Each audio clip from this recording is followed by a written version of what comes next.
We're here, sir. We are here. We made it. How are you, my friend? I'm doing well. Haven't seen in a while. How you doing? I'm good, man. I love the hair. Yeah. Been a good 2 years with this thing now. Really? Yep. Dude, I'm fucking follically challenged. My shit's gonna be gone soon. It's all right. I think you can pull off the bald look when it comes around. You can pull it off. Yeah, the thing is I don't think I could be a straight cue ball. Yeah. Like, I gotta have a nice beard. I would grow the facial hair out as thick as you can before you take that top off. Yeah, it's brutal. So, for the longest time, I was going to this specific barber, and I went to him for mad long, from like freshman year to like somewhere in college. And after I just left him because motherfucker was always late, and there was always, you set an appointment up and he's taking other people. Yeah, unbelievable. You could see somebody walking right in and gets in front of you. But when I switched my barber, the guy was like, all right, so how did your last guy do it? When he would cut the top of my head, I'm like, did he go this way or did he go this way? I'm like, I don't fucking remember, I'm bro. not looking. Yeah. So I was afraid to tell him to go this way because that shit would be gone, I would think. Yeah. Yeah, I don't think I'm going to have to deal with it. I think I'll be all right. My father and grandfathers both got blessed with a pretty good head of hair, so I should be all right, but I feel bad for anybody that has to go through that. Right. I do remember your dad. He had, like, some pretty solid hair. Yeah, he still has. His hair is just as long as mine. He doesn't take the back off like I do, but his hair is down to his shoulders just like mine is. How old is he now? Born in 63. So he's my mom's age. Yeah, what's that, 54? No. 56? No. 58. 58. Yeah. Yeah, 58. Yeah, there we go. 58. Damn. Yeah. We got some old Yep, because my mom was born in 68. Sorry, Mom. But yeah, so she's the one that's 53, turning 54. Yep. Oh, shit. Yeah, we got some old fucking... I remember seeing your dad. I always thought your dad actually knew about wrestling until you told me he didn't. He picked it up right when I did. So okay. 6th grade, when I threw myself on the mat, he threw himself into the world of wrestling. He read more books than I did, so he did know about the sport. He went to some youth practices with me too. Okay. Like 8th grade, I was wrestling youth a lot, so he'd go in and pop in on the practices, learn some shit. Yeah. So he did like some research. Exactly that. Right. Yeah, because that's one of those sports. Unless you did it, like any dad can sit in the stands and be like, "Yeah, son, hit the ball," like at a baseball game or a basketball game. Yeah. But wrestling, to really like know what's going on. The point system itself. I mean, most moms sitting there, you took them down, let's clap for them. You know what I mean? Something like that. But most of them don't really understand that it's even a team sport. Yeah. But my dad kind of got that, especially by like high school. He was like, okay, a pin means 6. Right. You know what I mean? The text, all that fun stuff. So you started in 6th grade. 6th grade. Okay. Yep. I won 2 matches in 6th grade. Nice. That's all you need. That's all you need, right? Stuck with it.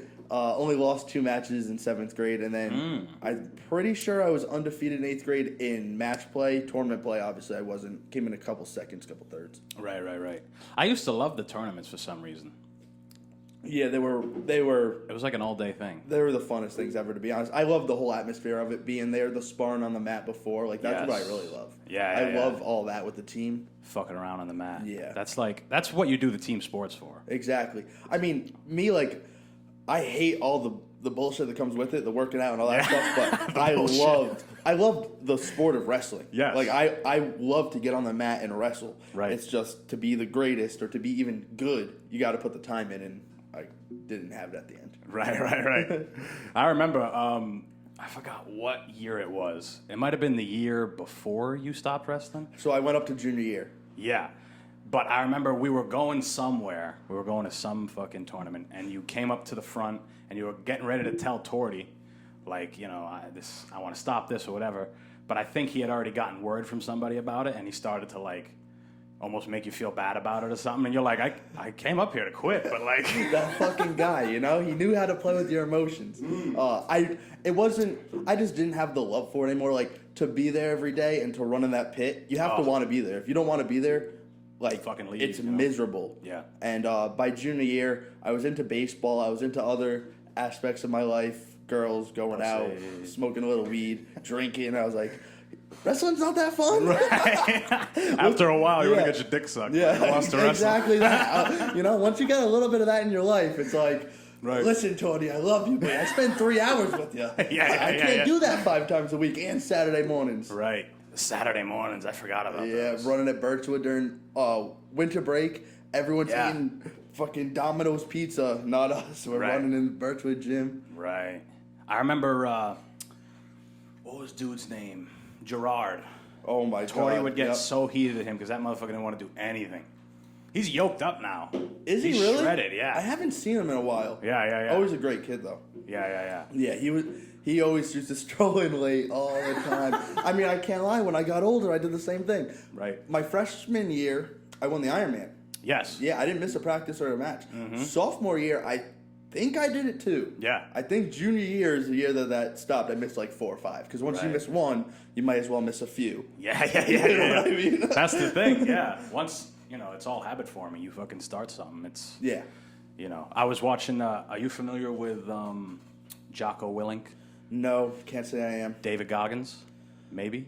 That The black dude who's always running, stay hard. He's Oh, always talking shit. yeah, okay, yeah. Yeah, so there's another guy who does a similar thing. He was a Navy SEAL. His name's Jocko Willink. Okay. And he does these really intense videos in the dark in like an echo room. Beautiful. And it's just him, and he's like, everything's fucking habit forming. Yeah. Eating donuts, sitting on the couch. He's like, you know what else is habit forming? Discipline, eating steaks and shit. Yeah. So, I mean, that motherfucker's right. I need that in my life, man. Like, for me, it's every time I book a vacation, I start looking great again. I hit the gym 3 to 5 days a week. Right. I just got back from Miami a month ago. Asked me if I went to the gym.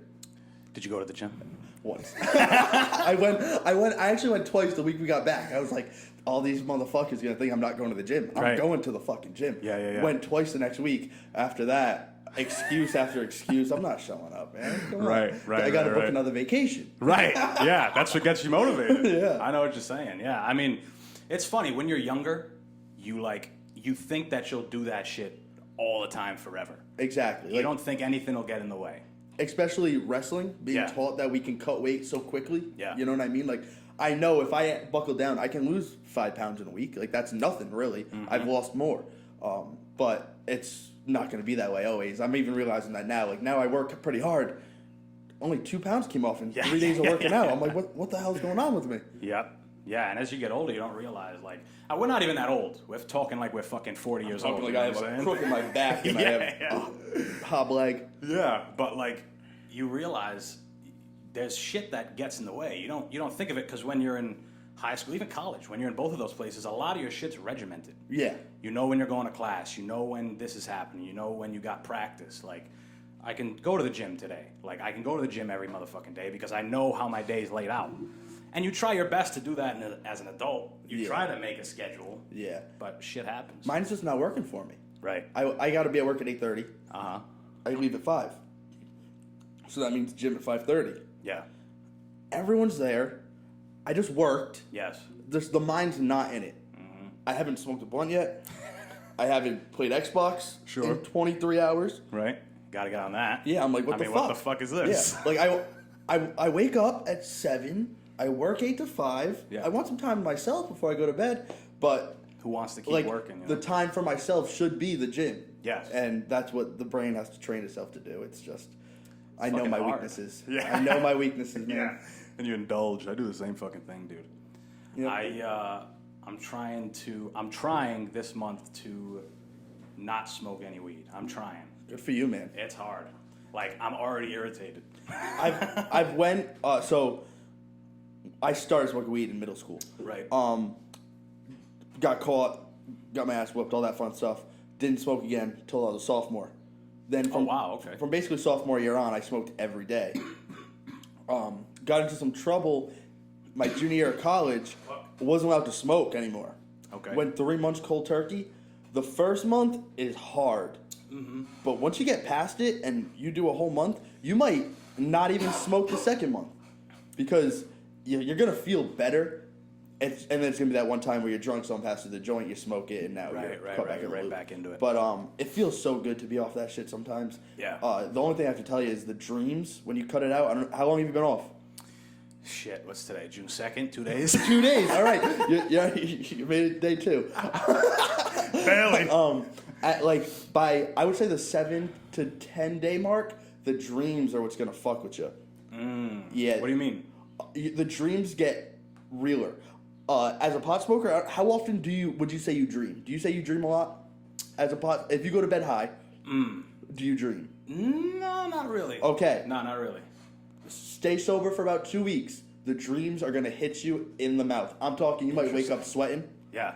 Wake up anxiety, like a bunch. I couldn't smoke. Like, I was not allowed to smoke. I had a bad dream at least once every 3 or 4 days about me smoking a blunt, waking up. Whoa. Oh my God. Yeah. Other stuff like nightmares. Some are euphoric, some are good, but a lot of them fuck with your mind. You wake up, you're like, was that fucking real? Yeah. You know? Nightmares are a motherfucker, dude. I think, like, when I was a little kid, I used to get them often. All the fucking time, dude. I remember there was, you ever get recurring dreams? Yeah, I had a few that were recurring as a kid, too. Yeah. I had one where I was on a boat, and motherfuckers would just throw me off. Oh my God. It was brutal, dude. I would wake up. Out in the middle of the Atlantic. Yeah. And recently, maybe a year ago, maybe a little less, I had a dream that when I woke up, I never felt how I had felt. My legs felt like I had been running. Yeah. Because they were just tense the whole fucking night. Dreams are weird, man. Nobody knows where the fuck they come from. And I try like doctors are like, it's your conscience or something. I'm like, how do I see these faces if I don't know these people? How are they in my dream? Like, it's the brain, man. The brain's crazy. Sometimes you have a nice dream, though. I've had dreams where I wake up, I'm like, wow, that was great. Yeah, I gotta say, I might be a little fucked up in the head. I don't get that many good dreams. You're right. They are far and few in between. But, like, when they do happen, like, I remember one time I had a dream, my grandfather who passed away when I was a junior, something like that. I just lost my grandfather 2 years ago. Oh, really? Sucks. Yeah, grandfathers. They're almost like the, I don't know what the word is. I don't want to say like the forgotten soldier because everybody loves their grandfather, but they're like, it's like, you know how dads take a backseat to moms? Yeah. Grandfathers take a backseat to mom, dad, grandma, all of them. Yeah, even auntie. Yeah. You know what I mean? It's like, come on. Yeah. But my grandfather always slipped me that $100 bill. Hell, you know what I mean? Always looked out, taught me game. Right. How to carry my money, how to carry myself. Yeah, grandfathers are fucking wise as hell. But I remember having a dream where I think it was my birthday, somebody's birthday. And some of my family was there, but there were also people there that their faces were blurred out. Yeah. Not important. Yeah, exactly. Probably family, too, but they weren't fucking important. Not for this dream, Grandma, all right? Yeah. Fucking, I see you every day. You're still here, motherfucker. But my grandfather came up and he, like, gave me a hug. And then the dream ended, and I woke up, and I was like, that's phenomenal. That was a great dream. That is a good dream. Yeah. That dream's worth it. Yeah. But nightmares, man, they're brutal. They are. So, especially as a kid, dude. You don't know what the fuck to do. You don't know, it's so real. Yeah, and if you wake up, you're not going back to bed. No, there's no way. Lay down with mom or something. Yeah, exactly. Oh, man. My grandmother used to have brutal nightmares. I would sleep at her house, and straight nighttime, middle of the night, 2 a.m, I'm sound asleep. My grandmother starts screaming in Italian. She would say, "La mort," like death. Oh, my God. But screaming it, like top of her fucking lungs in her bed. Ah, ah. And my fucking grandfather's like, "Shut the fuck up, shut up. He's sleeping, shut up." Like, oh, my God, that's so scary, man. Dude, man, scare the fuck out. God forbid I had a bad dream and woke up, her screaming, like. Oh, my God. I'm trying to pinch myself. Oof. Yeah, but the no weed, if I'm being honest, dude, I think the longest I've gone since I started smoking, aside from when you first start, because when you first start, it's like, oh, we'll do it this month. Yeah, because you don't want to be labeled as a stoner.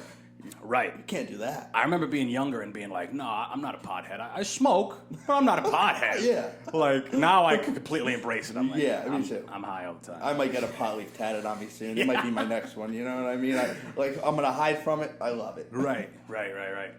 But, the longest I think I've gone might have been like a week, if I'm being honest. And I was on a vacation somewhere. Okay.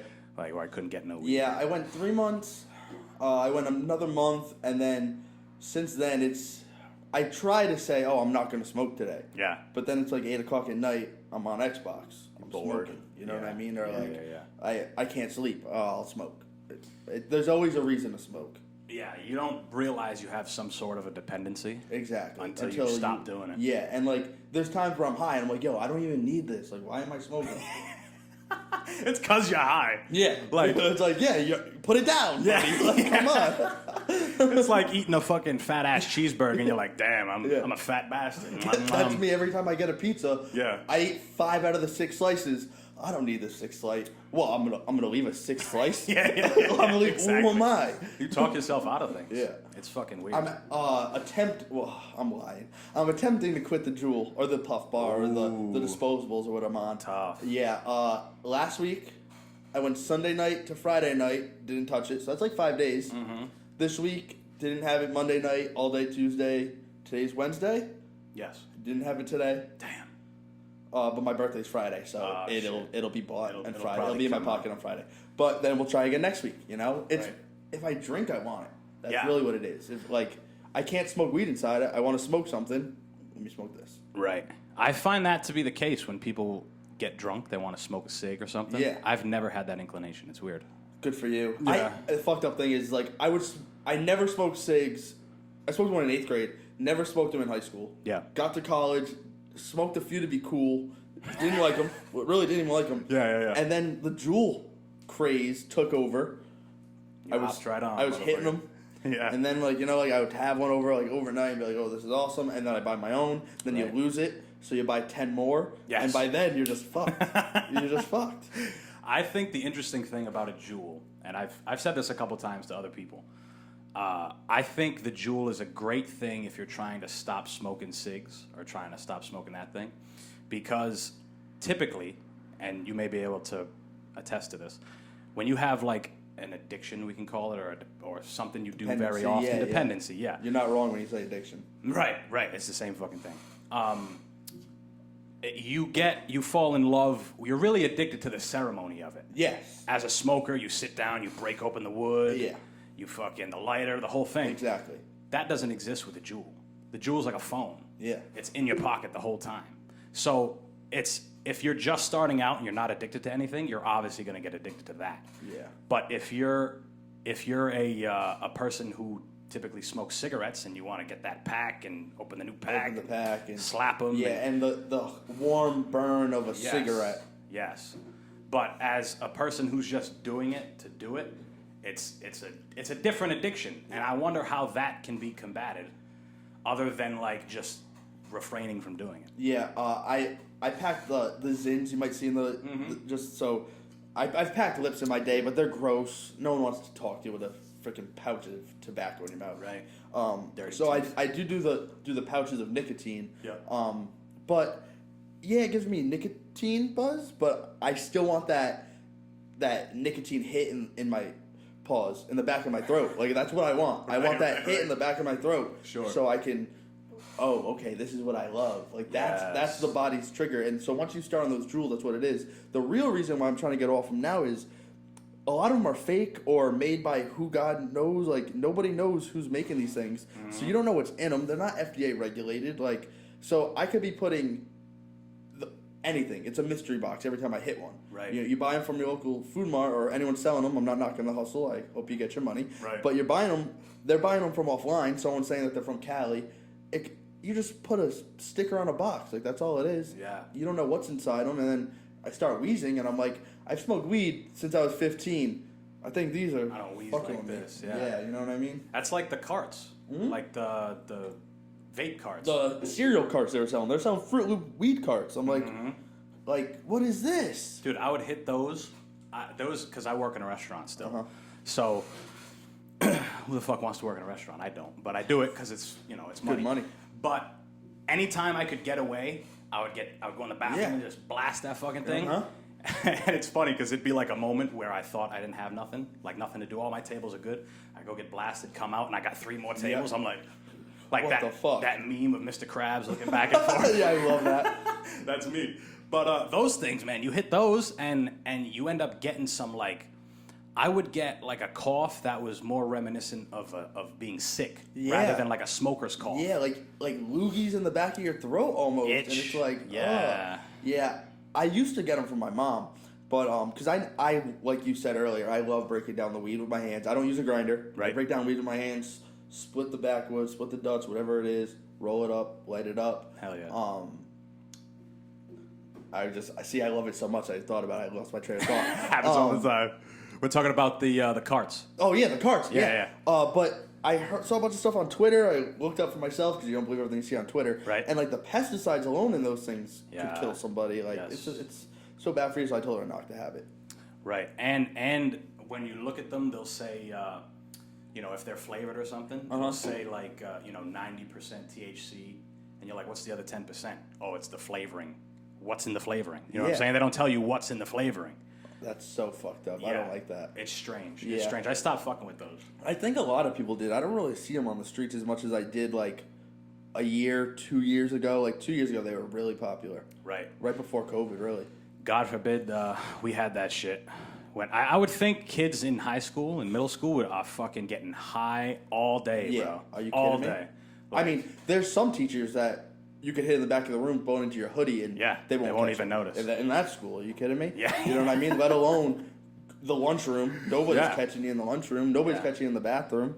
Right. The gym locker room. Del Preet might say, no, I'm just kidding. I love Del Preet. Shout out to Del Preet. Del Preet. I want to get Iz on here. Yeah. I feel like that would be sick. That'd be a nice one. Give me 1 second. I want to turn this fan on. All right. Yep. I actually grabbed some pizza with Iz. Did you? Yeah, me and the boys grabbed some pizza with Iz. This had to be... It was in the winter. I don't really remember when it was, but he likes Tommy's Pizza right on Chalkstone, right near Roger Williams Hospital. Okay. He loves that pizza, so we met him over there, had some pies. Great guy. Yeah, he was a fucking psycho. Yeah, I love him. I put him at the end of the senior video that we made. Yeah. And we did Just a Friend as our song. We were in the same class, right? Were we? With, Chris. I had Nick Jeremiah and Chris Sandberg, I think. And okay, I had Chris, Corin, Nick okay, Marchand. yeah, you were in the other class. Yeah. The cool class. Right. And we, at the end of that, the song we did was Just a Friend. I know the song well. Right. That's great. I'm telling you like it's a new song. Yeah. This new song. Yeah, you ever heard Biz Markie?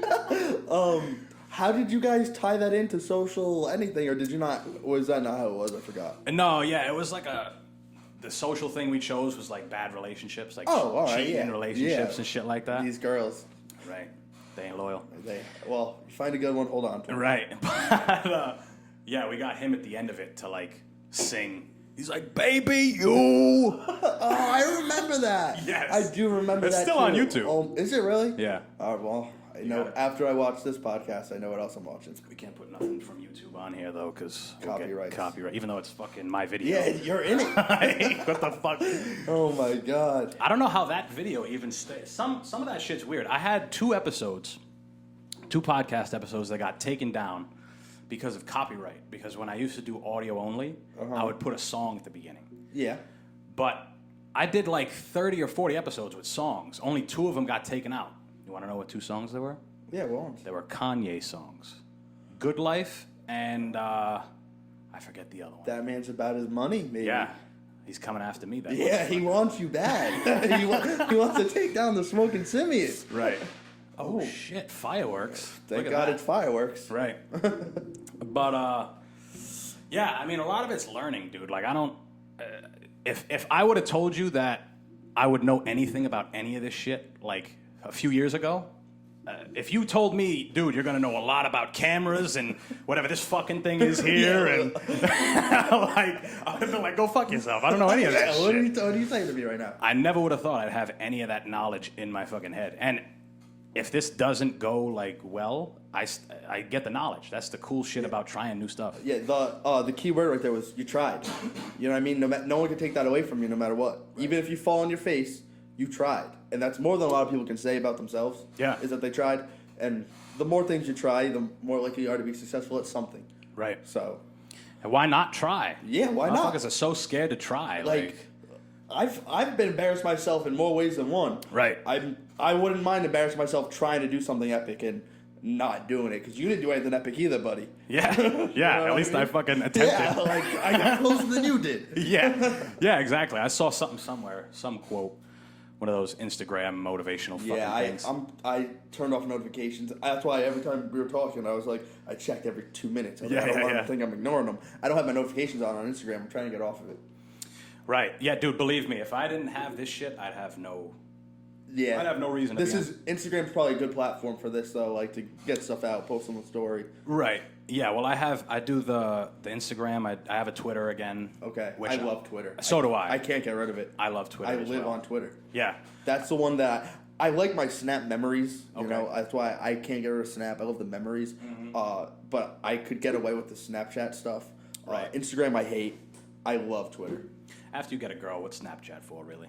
In my mind, you know what I'm saying? Like It's more deep than my camera roll, to be Yeah. honest. Like, because I don't know why I'm trained to just snap save. Yeah. So like that's the real reason why I don't want to get rid of the app. Right. Because from 2016 on, I have everything on that. I think what's cool, if you know you start a business or have a business or whatever, it's cool that you can use each. I think part of it is you have to figure out how to use each social media the way that it's meant to be used. To your advantage, yeah. Right. Like for example, on Twitter, that's almost like a place where you're getting the person's mind. Yeah. You're getting what they're thinking. Whereas on Instagram, you're getting part of their life. And on Instagram, you have all these different. You can do IGTV videos. Yeah. Which is a huge array of things. You can do instructionals. You can do all this shit. And then you have your posts. Your posts are the ones that are supposed to be big, marquee, like everybody looks. And then, you know, I don't use Facebook either. I feel like Facebook is probably a good one, but I don't fucking use it. I still have it, Yeah. but I don't use it. I just see who's lying on this website today. I don't have the app. I just go on Safari, Right. Facebook.com, Yeah, and you yeah, just yeah. see people lying all day, just lying. Or bragging, you Yeah. know. Some of them are telling the truth, but Right. either way, I'm like, what's the point? Too much of an opinion. Yeah, like, and are you trying to impress me? Because I don't really give a shit. Right. Yeah, a lot of that shit is, it's excessive. Like, Yeah. when you're a kid, it's different because you want to be, like, in the know. Like, Yeah. you're on Twitter, you're like, oh, shit, this person said this and this person. But once you get older, none of that shit fucking matters. Yeah, like dude. it really Like, doesn't. None of it. Like I get my news from Twitter. Yeah. Obviously cross-check all your sources and course. stuff, but I like especially sports, music, stuff like that. Twitter is like where I get everything from. But as far as like Facebook goes, like it's good for business. It probably could be. You know, some people don't even have websites anymore. They just have Facebook pages. Here's our specials. Here's our hours. Here if we're open or not during the snowstorm. But Facebook's kind of a dying breed. I feel like it's a lot of grandmas and people Older that people. are just outdated. They just want to argue with each other. All fucking Yeah, day. about something like Yeah. about anything actually, about anything. Yeah, it's fucked up too because they're private companies and Yeah. like they can do pretty much whatever they want, but they have such an influence on everything. Yeah, Zuckerberg, he's a evil. motherfucker. He's evil. Yeah. Yeah, I like Elon. I like Cuban. I'm not a big Zuckerberg fan. Right. I forget the gentleman's name who's the CEO of Twitter. I'm forgetting his name at the moment.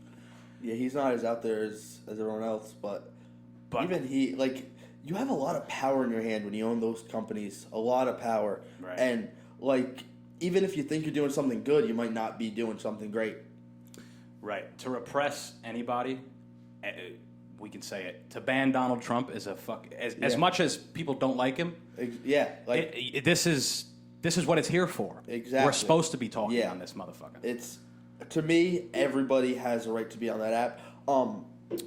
If you're actively spreading hate, people should have the right to want to report it, take it down, stuff like that. Sure. I do, like, you don't want people putting up Nazi symbols. You don't want people putting up anything bad, really, because like people don't want to see that. But to ban a person's thoughts, that's dangerous, because then you can ban anybody's thoughts. Yes, it's a slippery slope. Like, what if they ban me? Yeah. People won't know my drunk tweets. 2 a.m. What's gonna happen? Yeah, world will end.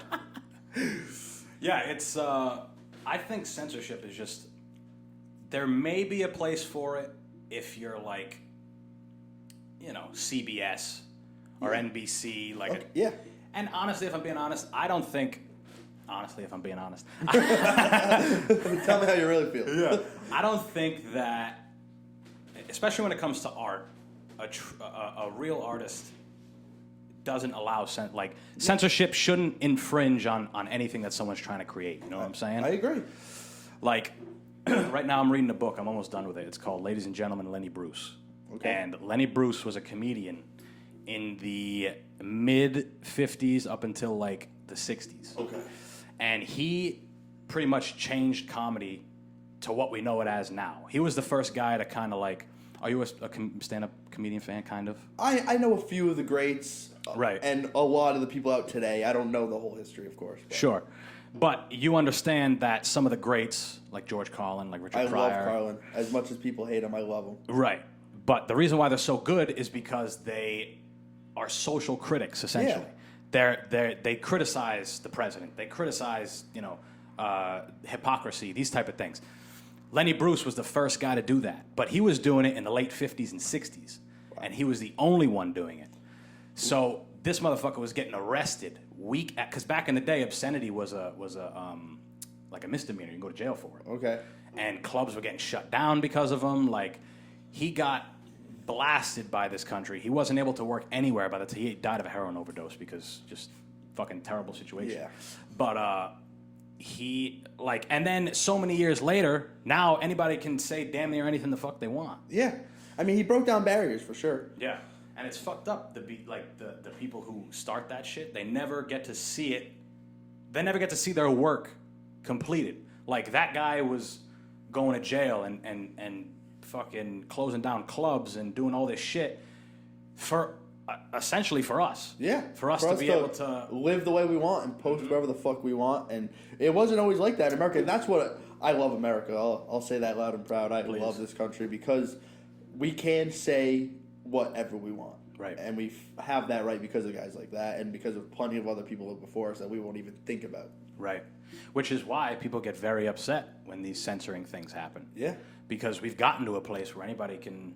You're supposed to be able to voice your opinion. What the fuck? What are we here for? You know what I'm saying? Like, people forget that ancient Rome and even in France and Britain, the jester made fun of the king. Yeah. Like, that's what his job was for. Right. And the king didn't kill him unless he made a terrible joke. Yeah, like, the kings wanted him to make fun of me, make me laugh, make fun of the people in my court. And, like, if you can't laugh, what is life even really about? You're just going to work to die? You got to be able to laugh. No one wants, like, to be mean. And I feel like there's places where people say mean things thinking they're funny. Yeah. And there is a line that you can't cross. But, I mean, people are too sensitive. Too sensitive. There's a market now specifically for very, raunchy kind of comedy because of how, overproduced things are and how nervous people are to say things. Yeah. Like, you damn near can't call somebody he. Like, hello, gentlemen, how we doing? You almost can't say that anymore because I don't identify as a he, bro. I'm a fucking mini fridge. Like, that's what I identify as. Like, yeah. It's strange. Yeah, it is. It's fucked up. But so when you get a guy who's like an animal, who doesn't give a fuck, he just goes out and says whatever he wants, people are going to gravitate to that. Yeah, definitely. The shock culture is definitely a major thing in our culture today. Mm-hmm. You know, do things for the shock value of it all. Right. Who can top one another. Right. But I'm a firm believer of doing it within reason. Like, there has to be a point. There has to be a point as to why you're delivering this message this way. Right. Or this art this way, however you're gonna, whatever your media is, there has to be a point to it. Yeah. I hope, or else you're just mean. You're just saying words. Yeah, and I don't want to hear it. Right. I mean, I have 3 streaming services on my Xbox, and I have nothing to watch. Right. Like none of it appeals. Yeah, none of it appeals to me, and I feel like that's just how art. It's just getting so. Basically, like, just trickle down and so overproduced. Yes. That, like, when you get something real, it actually, a lot of people are going to gravitate to it. Yeah. That was, what was it? Last Monday. That's what I was talking about. I was talking about how, like, when something organic, something real, shouldn't be a surprise to us. Like, it should be, like, that's what we do. But now when we get somebody who makes something real and it's not overproduced, like, for example, a guy that I would listen to, you might have heard the name Neil Young. He was a guitar player a long time ago. Yeah, my dad's a big Neil Young fan. Right. I don't know anything about him, though. Yeah. But you listen to some of his songs, and there's mistakes in there. But he leaves them because it's like, this is me. This is us doing our fucking... Yeah. This is our band doing our thing. Like, if you don't like it, don't fucking listen to it, you know? I mean, there's nothing better than a live album anyways. Oh, hell yeah. I love live albums. Mm-hmm. They still do live albums? I haven't seen that. No. Yeah. I mean, It's not like it was like the rock albums back in the day, like or even before that, like Johnny Cash, live at Folsom Prison, live at San Quentin. Yeah. Like you could hear the roar of prison inmates while he's performing crazy. songs. Like that's awesome. Nowadays, you don't really get that because you need everything to be super produced, and you need the best sound because people are riding in their cars, smoking a blunt. Right, you have Pete Graham driving down Mineral Springs, smoking an L. I need it to sound as good as it can. You ever realize how like you listen to a song, you listen to an album or something on your phone before you plug it into something, you're like, this is trash. And every Friday. Yes. Every Friday. My favorite artist is Lil Wayne. I listen to him nonstop. So everything he sounds is gold to me. Right. But there's a new album will drop on a Friday. I'll listen to it, on the toilet or in my bed, like about to wake up, smoke the clip I saved from the night before. Right. And I'm like, they did not come as hard as I want them to. Yeah. Shower, half hour later, I'm in the car, plug it in, play that song again. Oh my God. I can't wait to get to work. Yeah. I feel you. I did that recently with the DMX album that dropped. Yeah, I didn't replay it. That's my issue right now. Yes. I listened to it in bed and I'm like, whatever. This isn't that good. Yeah. But I need the bass and all of it around me. Yes. Yeah. You'll like the Lil Wayne song. It's fire. Yeah, I heard a snippet of it. I love this guy. But even the J. Cole album for me, the first week I didn't really like it. By week 2, I like 4 or 5 songs on it. Right. That's just music, or everything just grows on. It kind of grows on you. Yeah. You don't realize. You think like, this is my first time. Well, I watched a video of Jay-Z talking about albums and shit like that. Yeah. And he's like, how could you possibly make a judgment off of listening to an album once? Yeah. There's so many things that you probably missed on every single song. Depending on where you are, who you're with, what you're feeling, what you ate for breakfast, what you did last night, like where I'm driving to, or what the room looks like that I'm in, like that's music. People think it's just always the same sound over and over. No, I can hear if I hear it live, that song for the rest of my life will remind me of me hearing it live. Yes. And I'm like, this is the best song ever. Yes. But people will be like, this is trash. Turn this off. I don't want to hear it. If we're in a room studying. Yeah. Turn this shit off. You know what I mean? Yeah, it's tied to experiences. That's the dope thing about music is like, I've always said this. It's like a language that only a few people know how to speak. Yeah. When it comes to making and creating music, but somehow everybody understands it. Yep. Everybody knows how to get behind it. Exactly. But I had one of those experiences when I went to Rolling Loud in Miami a couple years ago. That must have been electric. Dude. I went to arguably the best Rolling Loud that's ever happened. That's what everybody says. Okay. I went just because I saw the lineup and I was like, hell yeah, I'm going to that. I think it was day 2, Saturday. Travis Scott was on this. He was performing, and there was this big ass it looked like a box, big ass box, big as his house. Yeah. And he got on top of it, and then it started lifting up in the air, and he's high as fuck in the air, and yeah, exactly. Holy shit. Yeah, and you're fucked up. You don't know where you are. Like you're just in a mob of people. You're in Miami. Like yes. What? Yeah. After you just watched whoever the fuck else I watched. Yeah. And then it was like a pause, and he's talking about Astroworld. Yeah. And he's like, all right, guys. It was like a pause in his performance, and he's breathing heavy. He's like, Astroworld's coming faster than my dick can get hard. That's electric. And then he pauses, and he's like, all right. And he goes, and he screams, and the lights go up, and Butterfly Effect starts playing. Oh my god. Dude, I could have nutted right there. That's fucking insane. It was nuts, dude. Holy shit. Yeah, I've been to raves, and I've been to concerts, but I haven't been to that Rolling Loud where it's like both into one. Oh, you have. And that's probably like the pinnacle of music entertainment, really, like live musical entertainment for sure. Dude. And like, the set list that time was crazy. Like, just the timing of it, right? The first person I saw, I got there on a Friday, right? And on Friday it started at like 4. Every other day it started at 12. Yeah. And I got there and we missed the first few artists. So there's 3 stages. Yeah. All with 30 artists a stage. Yeah, with thousands of people around them, right? Right. And we get there. The first guy we see is A$AP Ferg. Wow. And he just dropped Still Striving. Wow. Like, ride with the mob, hamdulillah. Like, bro, what the fuck? Like, That's that was my intro to Rolling Loud. Wow. walking in, I'd be off the drink a little bit, you know, feeling myself like ride with the monk. Yes, dude. Crazy. And then the rest of the day was just stupid. Lil Uzi, like, jumping off this fucking whatever the fuck it was. It was huge. Love Uzi. I fucking love Uzi so much. Yeah, and then after him was Thug, and Thug Hate just... Thug. You don't like Thug, okay. But that's cool. cool. Respect the culture. He did a lot for the game, good to his people, but his music sucks. I feel you. His music's so bad. A lot of it is now. I think I've outgrown him, I think. Yeah, I mean, I like the classics. Check and Lifestyle and... Yeah, that horses don't stop. They keep going. Yeah. Yeah, like, that's not bad either, you know what I mean? But Right. I'm not really into the sound. But he had just dropped Super Slimy with Future. Future Hendrix. Dope album. He's a goat. He closed on Sunday. He was the last guy. Oh, my God. He brought out Chris Brown and Nicki Minaj. I probably would have died there. Yeah, I was close to it. Yeah. But Lil Uzi Vert, Young Thug, and then I want to say it was on Friday.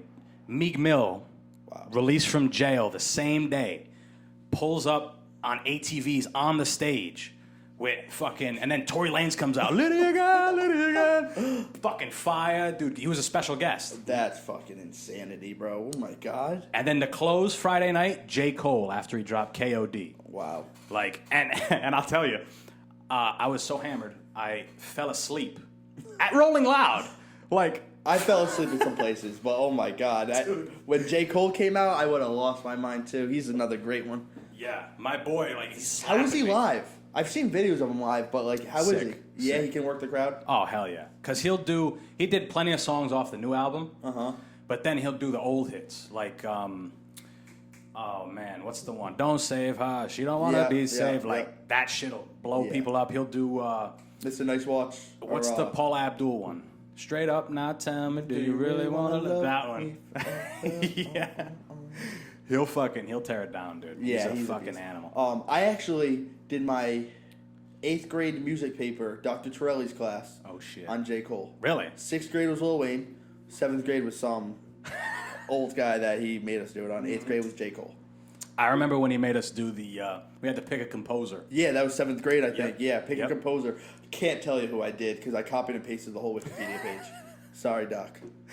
They scare you when you're a kid. Like, don't plagiarize, but you can plagiarize the fuck out of anything. Middle school? Are you, Dude. what, you're going to kick me out of 7th grade English? Are you really going to look up a line that I wrote? Yeah, Like, no. you're not going to do that, teacher. There's no way. Let's be serious here. Like, you're going to just say, oh, good. Here's your fucking... I remember just being up late. Like, even we had one year where, like, we had to use colored pencils to write our paragraphs. Really? Like a colored essay, they called it. Like, Terrible.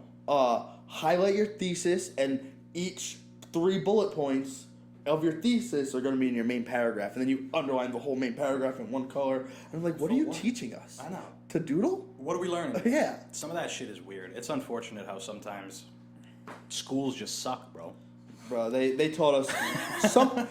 They didn't get it all wrong, but they taught us like 50% of it. Just throw it away, rewrite the curriculum, bring up new classes. Come on, like we're in 2021, people. Right. Not everyone needs to take all the same classes. First off, like some people don't need to take 4 years of a science class. No, not at all. Some people don't need to take 4 years of a history class. If you're a math major, what the fuck do you need 4 years of a history class for? Right. Like, I understand a few years, get them engaged, maybe they will fall in love with it, but, like, there's just some classes that are stupid. Just plain stupid. Right. And it's even worse than that is how advisors and counselors, how they pretty much give up on a lot of students. Yeah. Like, if you're not in the top 5% of the class, they're just going to be like, he's going to be a bum. Not only that. They don't need to put that much work in. Like, I didn't have any one-on-ones with any guidance counselors or advisors for 4 years of high school. Same. I didn't have one-on-one, here, you should take this class. And then they signed me up my senior year going into, they signed me up for honors algebra. And I was like, I went in there in the summer, I was like, listen, give me, like, band or something. Like, I'm not doing honors algebra. I already got into URI. Like, I'm not taking honors algebra. They said, no, you can't switch. What do you mean? Just drag and drop, right? It's just a switch of a little button, 3 clicks on a mouse pad. No. I ended up getting 10 zeros over the summer for quiz grades in Algebra 1. Like, you started with 10 zeros. You might as well switch me out of the class instead of giving me a 0 in a class. Right. Ended that, I think, with a 12 for a final year average. Like, That's pretty good. yeah, why don't you just help me out and put me into band? Right. Give me some easy shit. Oh my God. Because it's weird. So I had Dave on, D'Amico. Great guy. While Fucking ago. miss Dave. Wow. Yeah, he lives in Colorado now. Good for him. Yeah, he's doing his thing out there. But I remember telling him, because we had a conversation about school, and he's the one who really enlightened me, because I was telling him, I'm like, bro, when I was going to college, like when I was getting ready to go to college, I didn't have, all these people around me were like, oh, I gotta fucking fill out the Common App, and I gotta go here, and I'm gonna go to this place, and I applied to 18 schools, I gotta say like 5 safe schools and all this shit. I didn't know any of that stuff. And he's like, yeah, I mean, you know, I did. I had plenty of help because I was he was like 20th in the class or something. Yeah. Like, they're gonna help that kid because it makes the school look better. Hey, you send one kid to an Ivy League, Yeah. the whole school looks better just by sending that one kid. So fuck the other 200 kids in the class, the top 50. And I was actually, I think I was 61 in our class. Yeah. I was pretty decent in our class. I applied to 4 schools, got into like 3 out of the 4. Yeah. And I went to party at URI junior year, and I was like, I could do this for 4 years. And I didn't even make it 4 years. I made it 2.5. Shit. What was your major while you were there? Business stuff? Started out as accounting. Okay. Switched to finance for a semester, and then micro and macro I was decent at, but I was like, what am I doing? Like, I don't even know what the fuck I'm doing. So my saying is, those that can't do, they do communications. So I went to communications for another 1.5 years. I enjoyed it. I broke their school conduct policy. Oh. Yeah, I didn't abide by it quite a few times. So I got thrown out. Can you of say it. what you did? Yeah, I gotta ask. I mean, yeah, I can. I got locked up once. I had like 18 ounces of weed on me.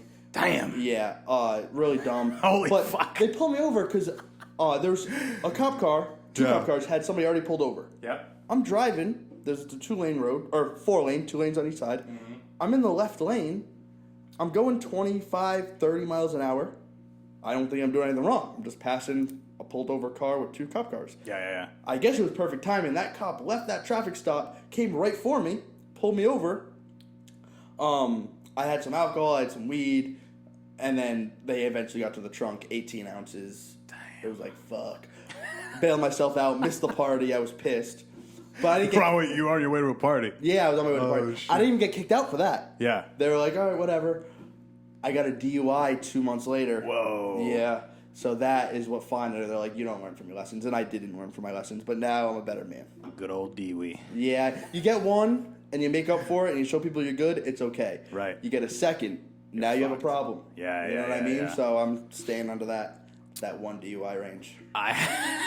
Just one. Just 1 is good enough for me, man. I had a buddy. I work with him, and he is like he gets pretty hammered, but he's got a family that, for lack of a better term, can bail him out of things because he's got some money. Put it that way.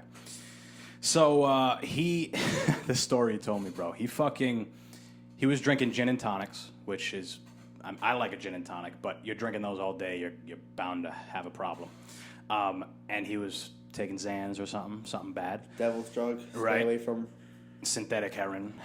Oh, pretty okay. much. Never touch that. Proud to say, never touch that. Yeah. But he, and he was driving, obviously. Oh no, this is a different story. I'm going to tell you this one. Okay. This one's better than the Dewey story. Can't wait. He crashed, obviously, crashed his fucking car, totaled it, fucking destroyed it into a tree. Okay. And he called his pop-up. So he's like, all right? He's fine, Awesome. because he's on the Xans, he's drunk, Yeah, he's don't fine. feel shit. He's all right. He probably broke something, but he's Yeah. cool. Yeah, he's like, I'm all right. Yeah. And he called his dad up, and he told his dad what happened. He's like, Dad, I fucking totaled the car, did all this bad shit, whatever. His dad's like, all right, let's figure something out.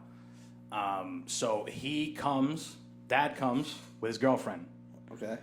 Girlfriend, my boy gets in his stepmom's car, drives off. The dad stays there with the destroyed, totaled vehicle, waits for the police to come, and says, Deer came in the road. I swerved, crashed.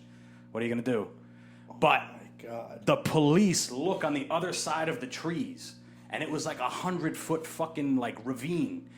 If the trees weren't there, bro, that kid would have been dead. Easily. Whew. Well, he's lucky for that tree. Tree's probably been there for 200 years. Yeah. And the car didn't stop that tree from living. That's fucked up, though, man. That's a crazy fucking... I mean, I've missed death plenty of times by minutes, seconds, hours. Just a hair. It'll wake you up, you know? And luckily, all my shit woke me up. That's why I didn't smoke for 3 months, you know? But... Got you. I could go back to school now. Yeah. I just hate URI. Okay. Because I'm like... You know, build me up. Don't tear me down, man. They fucked you so over. I'm thinking I'm good on URI. I should go back to get the degree, though, because I have $16K in debt, no degree. Damn. Pretty bad. Okay. Yeah. You only went for 1 year? No, I graduated. You graduated? Yeah. Rick? I went to Rick, yeah. You're the fucking beast. Good for you. How'd you do it? I went to CC. Okay. Because, again, like I said, I had no help from guidance counselors. Honestly, I should have went there first. Yeah. If I went there for 2 years, then went to URI, I'd be a completely Might have been a different different, Yeah. I was too immature when I went. I worked all summer, saved up. No, actually, I was living in the dorms my first year. I just went there. I didn't go to class for 2 months. I didn't know you had to go to class at college. I thought you could just get drunk. Right. You know what I mean? And then, There's work? Yeah, I look at my grades, and they're all not there. Well, they're there. They just say 0, and I'm like, well, that can't be right. This doesn't make sense. Oh, I haven't shown up yet. But yeah, I advise people to go something like that as well. Don't get me wrong. College experience, I didn't get it, but it's something that, I don't regret anything. Right. I don't regret a single thing that I did right or wrong. Right. And that's probably a good way to think of it. Yeah. But, so I went to CC for 2.5 years. I didn't take it seriously until my sophomore year, as I started to get closer to transferring. I did a program called the JAA, which, if you get a 3.0, you get 10% off tuition at Rick or URI. Great shit. 3.5, 15, 4.0, 20%. Okay. So I ended up getting a 3.0, which was cool for me. Like, awesome. Whatever. Especially for fucking off the first 2 years. Yeah. I was able to make it up somewhere. Yep. And even those guidance counselors were fucking morons. Yeah, bro. I mean, they're dealing with thousands. Yeah. The high school's dealing with hundreds. They're dealing with thousands. It's like you have to hire your own advisor at 14 to 20 years old. Have somebody that's going to advise you. You almost have to listen to yourself. If you don't have, like my parents, they didn't go to school. They didn't go to college. They don't know nothing about that shit. My mom did a year at CCRI and fucking she left. My dad wasn't going to school. Like, that's not happening in his world. Yeah. So I didn't have anybody to be like, oh, you got to do this and do that. Make sure your junior year grades are the best grades you've had. My junior year grades were probably the worst fucking grades I had. I think I hated my life in junior year. So who doesn't hate their life junior fucking year of high school? What are you, 15, 16? Yeah, exactly. Yeah. But so I started there as a marketing major because I was like, I want to do something with business, but I didn't even know the names of majors. I didn't know fucking anything. Dude. And I'm sitting there and I'm like, I told him I wanted to do sales. Can I major in sales? That's what I asked. Great. And he's like, so marketing. And I'm like, I guess, let's try marketing. Not really the same thing, but we'll call it that. Right, yeah. And as time went on, I'm like, I want to be a finance major. Like, I want to do, like, stuff with markets. Originally, I'll tell you, I wanted to be a stockbroker after watching The Wolf of Wall Street, as many people... Who did it. Right. I mean, I would love to. Yeah. And honestly, dude, it's not as hard as you think. Like, to become one, yeah, doing it is hard. But to become one, you don't even need to go. My uncle was one. Okay. Yeah, he passed away, but my uncle was one on Wall Street, late 90s, early 2000s, even times. a little bit. Yeah. Yeah. You barely need them now. Yeah, I mean, I have Robinhood. Yeah. Everyone hates it. I hate it too, but I have it. I have a lot of money in there. That's what I use. It's so user friendly. Like, even, what do you use? Do you use anything? Are you trading right now? I use Fidelity. Fidelity? All right. Yeah. I've tried, I think it's TD Bank. Right. It doesn't make sense to me. Robinhood. It's so user friendly.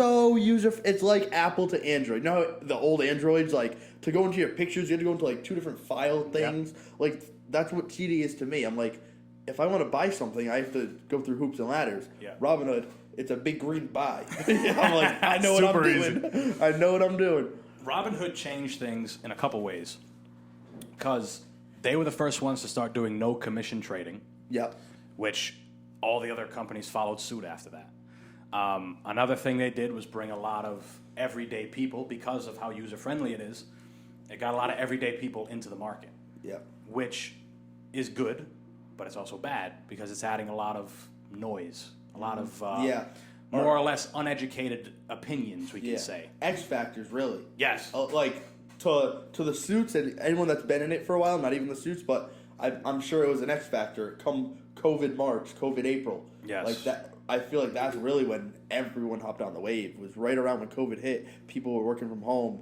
Robinhood probably got a bunch of downloads. I don't know the facts, but I'm sure they got a bunch of downloads. That's when I got it. Mm-hmm. And I just a lot of free money we were getting too. Yeah, like you kidding me? I have no expenses. Yeah. I'll throw some money in here. You're telling me buy Tesla? All right. Hell yeah.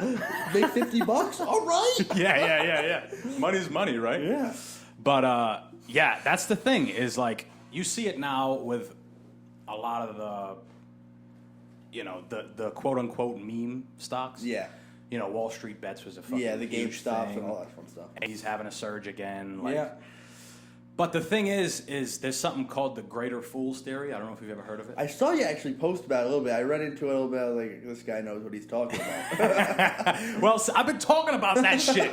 I've been talking about that shit. And then now the quote that I put up was from the guy who created Dogecoin.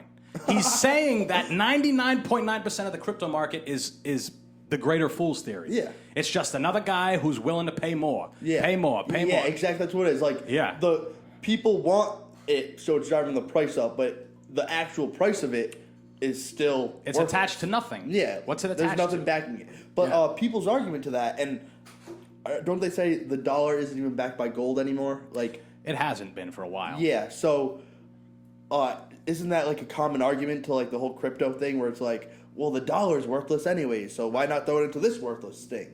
Well, I think the big argument is that stocks and financial securities, a lot of people look at them and say they're driven by nothing. Mm-hmm. They come out of nowhere. We're talking about the Wolf of Wall Street. Remember Matthew McConaughey? He's like, nobody fucking knows. Jerk off 3 times a day. Yeah. I got that in my mind. That's an easy one. Yeah. Jerk off 3 times a day and I'll be a millionaire? Fuck. Are you kidding me? I'm jerking off 8 times a day. What am I missing? Yeah. But he says it in there. He's like, it fucking doesn't exist. He's talking to... And in a way, he's right. In a way, he's somewhat right. But the thing that he's missing, or the thing that a lot of people don't realize, is that stocks aren't driven only by public opinion. And if they are, a lot of Warren Buffett types, older guys are going to say, stay the fuck away from that because eventually it's going to balance itself out. Yeah, as everything does. Yeah. So a lot of the time, a lot of these companies, the shares change. They change based on volume. They change based on people buying. But most importantly, they change based on what the company itself is doing. Like, if Tesla just got a revenue stream that is 20% up from last year, that's good. It's going to bring the price up. People are going to want to get into there. Whereas something like a crypto, we don't have anything to base it off of. It's like a commodity. We're looking at it like gold at this point. Even the thing, people thought because Elon was going to go on Saturday Night Live that Dogecoin was going to fly. Yeah. And what they don't understand is it flew when it got announced that he was going to go on Saturday Night Live. That's when you buy, or you want to be in before that. Yes. You buy the news, not the event. So everyone thought, oh, they announced Elon's going on Saturday Night Live, Doge is going to climb. Yeah. No, it climbed that second that they said it. Mm-hmm. You know what I mean? And that's why it tanked, and everyone was like, oh, what the fuck? I had 5 Gs, now I have $50. Yeah. And it's like, well, no, the news was already out. Yeah. You waited for the event, and the event was nothing. It's a meme stock. That's what Dogecoin is. And that's the thing is a lot of people, yes, it can happen. You can buy something, you can hold on to it for a long time and be a millionaire. It happens. But if you're going to do that, you might as well go to a fucking casino and bet on a roulette wheel. Which I do anyways. Right. It's good. You should do both. Money's fucking money, dude. Money, hey, it doesn't matter how you get it as long as you get it. Right. That's really the secret. Like, everyone could say, oh, this is how you do it, this is how you do it. The only way to do it is to do it, man. Right. Like, just go out and get it, and then you sell your plan to other fools, thinking that they can do the same thing, and it's not going to work because you got lucky. Because everyone needs a little bit of luck. Right. But the best way, and this is something I learned while I was in school, is to build. It's called portfolio theory. If you build a portfolio of a little from this, little diversify. So if this is down, this is up, you get something in the middle. You're not losing. If you just have Doge and it goes to shit, you don't have anything to balance it out. Yeah. You know what I'm saying? If you have a full portfolio, then it's like, this is up, this is down, we make some money today. Yeah. You know what I'm saying? Right now, I have one position and one stock, but it's my favorite stock, Ideanomics. Okay. It's an EV infrastructure type of stock, located in New York, but has some business in China, Indonesia, Thailand. It dipped down 2 weeks ago to like 225. Right. I bought 4,000 shares of it. Oh, wow. Yeah, it went up today to 325. Price target's like $7, $10 range. So I'm holding on tight, man, because I think EV's the future. Well, the weird... And that bubble popped, too. It already popped. Right. So I'm hoping it can kind of come back up. They're making good things. Look into it. IDEX. Money sign IDEX. Don't say I didn't warn you. Money sign. That's the ticker. I think that's only a Robin Hood thing, is the money sign. Tickers. Yeah, but the thing is with finance is like you can have people on complete opposite sides of the spectrum, and they can both be right. Yeah, like absolutely. you can have an analyst say, Tesla's gonna get to this point. It's gonna, you say Tesla's, I don't know, what is it right now? 600? 608 this morning. 608. Let's say some guy predicts within the next few months it's gonna see, a 10% change. Yeah, and he could give you all these facts. Look at this. They paid off debt, and it could make sense. And then another guy will come and say something that makes sense too. Yeah. So you're like, what the fuck do I do? You almost got to just go with your gut. Yeah, all the time. For me, you got to take risks. Fortune goes to the bold. I'm gonna get that tatted on me too, along with my pot leaf. Nice. Fortune goes to the bold. That's something I believe in. If you believe in something, don't be afraid to go all in. Just like you with this podcast. You believe in yourself. Go all in. Right. Same thing with like certain stocks. I'm not saying all in isn't put the house. I'm saying put your disposable income. Yes. Go ahead. Like if you feel confident enough and you really think it's gonna happen, go all in. But diversifying and taking that profit when you can is the best way to gain growth for a long time and substantiate your gains. Well, I had a professor on here, one of my professors from Rick. Yeah. And we were talking about it, and he's like, I think a good way to do it is have a portfolio, but have some play money. Yeah. Like if your portfolio's 10 G's, have like 600 or something that you put into Doge, you just or play you put with it somewhere. You know what I I'm mean? saying? And you could bank off it. Yeah. You could get lucky because suckers get lucky every day. So anyone could get lucky. Right. But I graduated Rick, and that's how we stemmed to this. No, I did my thing at CC for 2.5 years. And like I said, I advise, why are you going to go pay, $2,000 to learn the same English they teach you at CCRI for $200, Exactly, man. And I wish I got that along with, I would live even a year. Live with my mom for one more year. Yeah. Realizing, hey, you're still a kid and you're about to go live on your own. Right. Slap yourself in the face a little bit. Come on. Handle your business. Right. I did not have that. I went from being what I felt like a killer whale at Naughty Park. I was like, I'm the man in this school. And then you go to URI, no one knows you. No one gives a fuck. And you can drink. Yes. No one's going to tell me not to drink on a Tuesday morning. Right. No one's going to tell me that. So I'm just going to do it. Yeah. And Speaking of that, you want another one of these? You can crack one off. Yeah, I'll crack one more. We might as well. We're talking about vices and everything. Fuck it. What are these things? I don't know. I went to Douglas Liquors and Citizen Cider. I don't know. Yeah, Douglas Liquors, they know my face in there. Oh no, it's all right. It's See okay. What I do, man? It's okay. This is live, people. Organic. This is what we were talking about. Just so you know, it's not edited. We're here. We're real. People that know me know that that's a me thing. Right. It's bound to. I didn't do anything, but it's bound to happen to me. Every time you grab one, it's every time I do anything. Let me grab a towel. Thank you, my friend. I'll keep the people entertained. See what I do, people? It's all right. I appreciate you. I apologize, sir. At least you got the hardwood. My man's got the hardwood. He looks really good at this house. Goddamn right. Thank you. Working in this bitch. Where were we? I don't know. We're talking about drinking. Oh, Douglas Liquors. Yeah, Douglas Yeah, they Liquors. love you, Yeah, man. good spot. You know, a little overpriced though. But I mean, I used to be on Minerals. I moved over to East Providence. I don't know if you know. Ah, okay. Yeah, I moved over to East Providence probably like 2017, 18. Are you alone? Or are you No, I still live with my mom. Okay.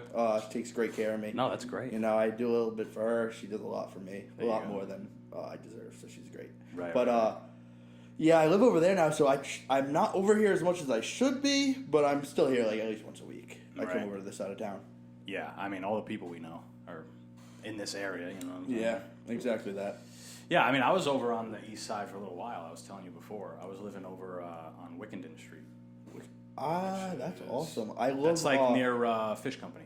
Yeah, Sakura is my favorite sushi spot Okay. in the whole world. Shout out Sakura. And Fishco. My kind of family owns Fishco now. Okay. The new owner of Fishco, and okay. Heard's been pretty lit over there. Gotta check it out. Yeah. Used to go to whiskey all the time. Oh, hell yeah. That was a spot for whatever reason. Yeah. It's because everyone we knew was there. My man DJ'd had it rocking on Wednesdays. Doesn't he still do it sometimes there? Yeah, he was there Friday or Saturday. Sorry, Judd. He was there Friday or Saturday last week, and he'll be there again soon. I heard it was a fun night when he went. Don't forget about Fellini's over there. Fellini's a fuck you bitch. Yeah. Wow, Fellini's is really pizza good. spot? Yeah, their pizza spot is good with the, what is that? Is that the black and yellow awning? Yes. Yes. Oh my God. Dave Portnoy went. Did he? He did like a pizza review. Yeah, the front. pizza review? What did Yeah, he give yeah, it? 6.4? No, it was like a 7 something. Wow, So he that's liked pretty it. high. Yeah, I think he liked it. He'd go again. Yeah, That's not exactly. bad. That's yeah, what it means. Yeah, Sakura across the street I love. I actually got a tattoo. I got my dog tattoo, my Junebug tattoo. Oh, shit. On Wicked Inn tattoo. That was right up there. I know what you're talking about. Yeah. I forget the name, but I know what you're talking about. Yep. That sleeve, how long you been working on that? Let's see. So I got my first tattoo when I was 15. That's on the back, completely I not remember that relevant one. to the sleeve. Yeah. Got the dragon, sophomore year of college. So what, 2016, 2017? It was the guy's second or third tattoo ever. Okay. I love it. It's not the bestly done, but I absolutely love it. Yeah. Then I got my Junebug tattoo when my dog passed away. Her name was Junebug. Okay. Got a nice little pause and Yeah. thing there. Then I got these cards Oh. for my dad. We play blackjack all the time. Okay. It's a Ace of Diamonds, King of Hearts. Okay. I might, or Can't King of even Hearts? fucking tell. It might be a Queen of Hearts. I don't know, people. And then I got this rose. Got this skull done right before Miami. And then shout out Justin Marchand and Georgie. Justin already had NLMB, Never Leave My Brothers, tatted on him. So in Miami, Went very got it drunk. done. Right. Like, I'm talking Bad. very drunk. Me and Georgie both got it tatted on us. So, you know, there's 3 of us with it on us now. Never leave my brother. I love you all. Nice. George is fucking yoked, huh? What That the kid fuck's he is doing? dirty. Yeah. You know what's crazy? I was his original gym partner. Okay. I was his original gym partner. And then I told you at the beginning of the podcast, I get lazy. Right. He stuck with it. Good for him. And now he's in a league of his own. He looks fucking amazing. The student has surpassed the master. Exactly. But don't forget where you came from. Motherfucker. Yeah, I was hearing. I mean, maybe you can clarify, but I understand he's like super disciplined. Like he doesn't Meal preps. drink, doesn't smoke. Meal preps like, every day. Yeah, Doesn't drink very often at all. he probably gets You'll- high though.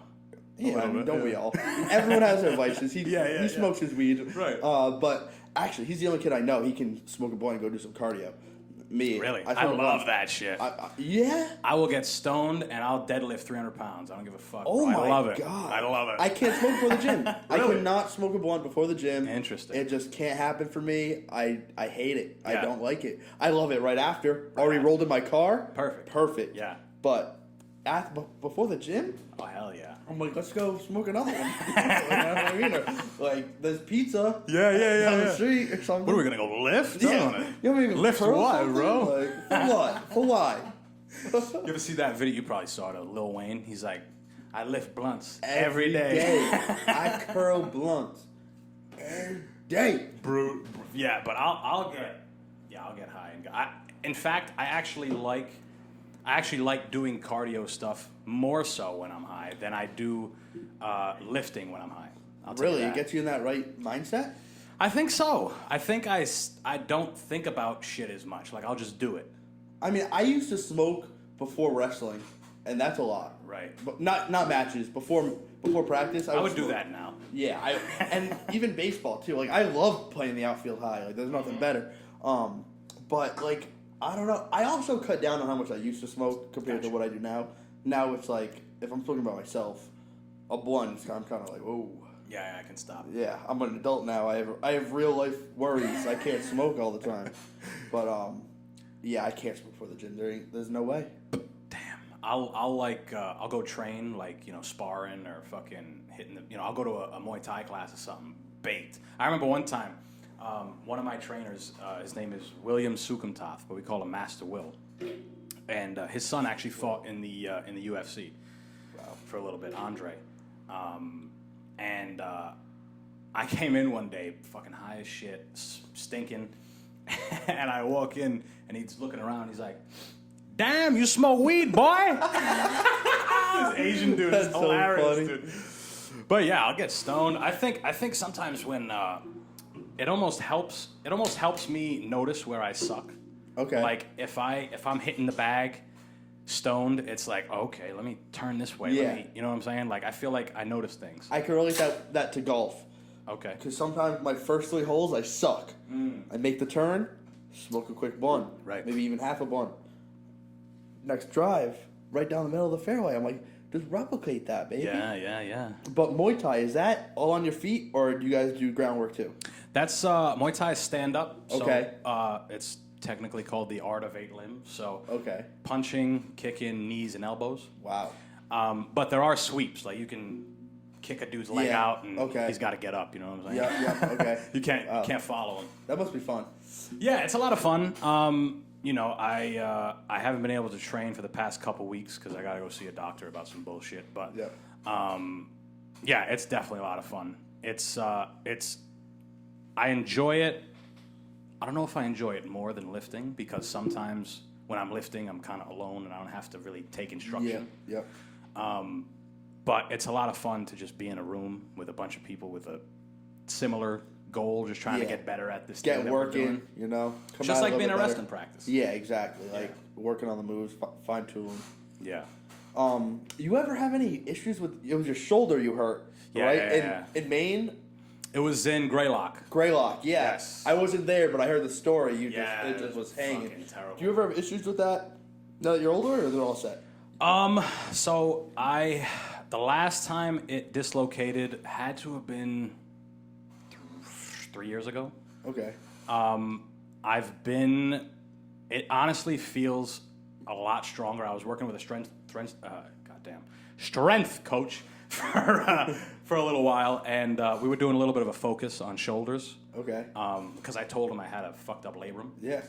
And let me just tell you, I didn't realize how bad of an injury a labrum was. Yeah, did you tear it? I tore my labrum. Torn labrum. Yeah. Like you hear that in the NFL, dudes are out for 8 months. Yeah. Like it's fucked up. I had no clue how bad that was. So I didn't take the recovery seriously at all. I was a kid. I'm like, I want to get back on the mat. Yeah. And I never did because I never fixed it. Yeah. Never did it the right way. So the last time I dislocated it, I was sparring and I threw a left hook, but I threw it with my hand down like this. And it was like, when you do that, it's different than this because this I can keep kind of close. Okay. It's different. I don't know. It's just a weird... And I lunged in and threw this, and it just got stuck. And I was like, oh! And I was like, stop. And I was fucked. But since then, it's been good. Okay. It's funny that you asked me that. I'll pull up. Torty hit me up the other day. Out of the blue. I didn't even know he still had my number. And he's like, he just sends me the picture of me in the hospital bed with my fucking shoulder down here. I think you were telling to a Riggy the story, right? I remember the whole podcast because you told on somebody's. Yeah. Well, on yours, of course, but with somebody. And I remember like living it because that wasn't senior year, that was junior year, right? That was sophomore year. All right, sophomore year. So I was really into wrestling at that point. Yeah. Yes. Yes, I remember that, and I remember the whole story when you guys came back. Like I could not fucking believe it. Look at that. Look at my fucking shoulder. Oh my fucking god, dude! What the fuck is that? like your arm's just not in the socket. You probably couldn't even lift the arm. No, hell no. And Thompson runs in and goes, that guy. Look, points right at my shit, and Torty goes fucking slap my hand. He's like, "Don't do that! Put him into shock!" Like that's one guy that I miss all 3 of them, but Thompson was the man. Yeah, let's see if I can show everybody. Look at that. Look at my fucking shoulder. Oh, that's terrible. Yeah, we tried. We tried. Fuck it. But, yeah, I want to have Tord on here. I want to get Tordy on here. That's a great interview. That'll be fun. That's a great podcast. He knows a lot about a lot. Yeah. I had a crazy idea. I wanted to get him, Riggy, maybe Thompson. The stories those three could tell. And throw on the NCAA Nationals. Wow. And, like, watch it while we're doing our thing. That'd Especially, like, the semis. Yes. Like, that'd be awesome. Yeah. That's really the only part I watch. The yeah, finals. I don't watch, like, it's a 3-day tournament? Mm-hmm. Yeah, I don't watch the first day. I'll watch a little bit of the second, and I'll watch the third just because I love the sport. Yep. But other than that, I don't really watch it too much. You know what I actually came across the other day? I still have the Instagram picture archived when Robles came to our practice. Yes. And that man, I just thought about that. I was like, yo, this man, like, he has one leg. Yeah. Like, what's He's my a excuse? national champion? Like... Yeah, I'm fat with 2 legs. He's ripped with 1 leg. Yeah. What is my excuse right now? Right. But man. I remember when I hurt my shoulder, I actually had to just watch that practice because it was very recent to when I had hurt my shoulder. Okay. And my dad, a couple days later, was like, I was like, oh, I don't know what's going to happen with my shoulder. I don't know if I'll keep wrestling or whatever. And he's like, you just met a guy with 1 leg. What are you talking about? Yeah. That's so funny. Yeah, I still have his book. I never read it, but I got it. Yeah, I might have it in the dust collection too. Never read it. Never read it ever. I just started reading again, so maybe I'll pick it up. Yeah, good. I say I'm gonna read.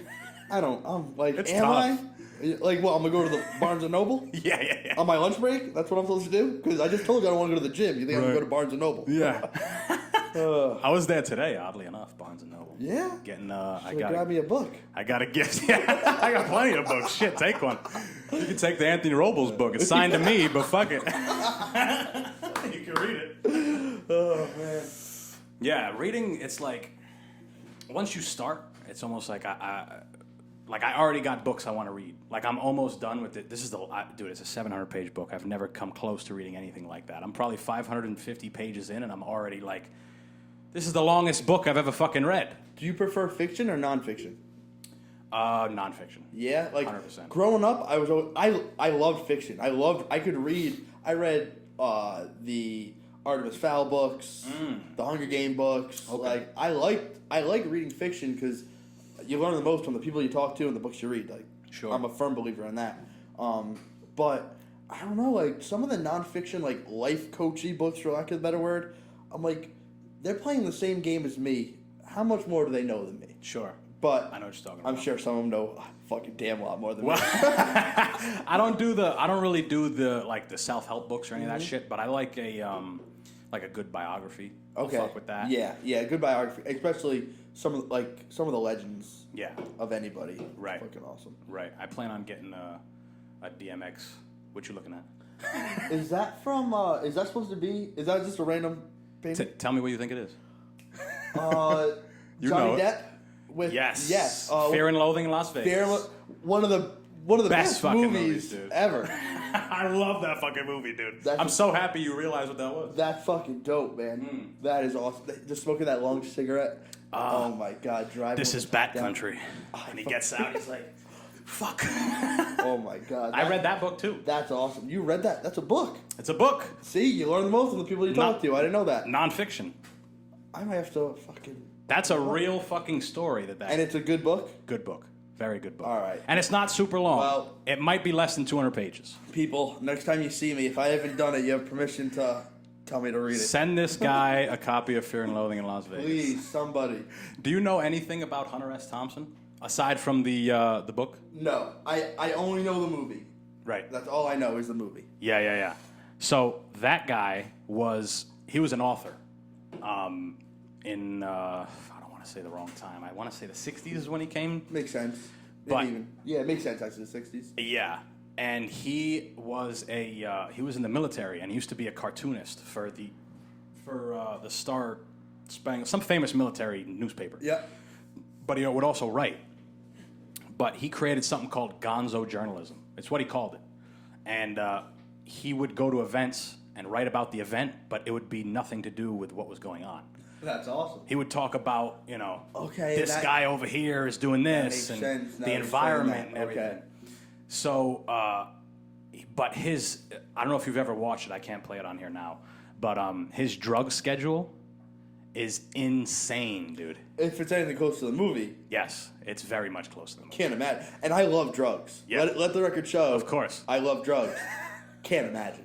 Oh my God, dude. Can't imagine. This guy was an absolute... He lived in a way that nobody you've ever met in your fucking life has lived. He would start writing at midnight. He would write till like 6 a.m.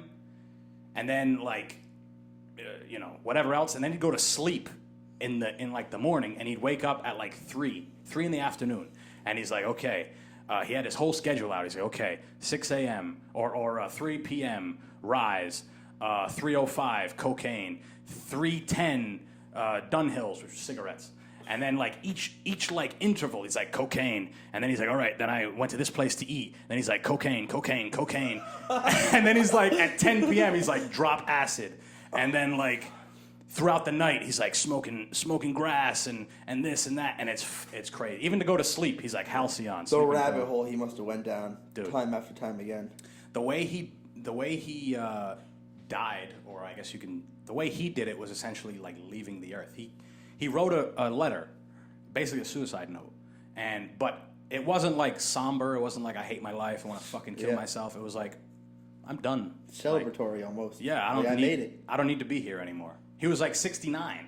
He's like, I can't really do anything I want to do anymore. I still want to do drugs. I can't. You know what I'm saying? I made it this far doing them, but now I can't because I'm old and 70 or whatever. I'm not having fun. I did everything I wanted to do. We could check out now. Crazy. Cute clap for my man. Yeah. What's his name? Hunter S. Thompson. Hunter S. Thompson. May we all live a little bit like Hunter S. Thompson. Just a little bit, not too much. Yeah, don't overindulge. Like everything, good in moderation.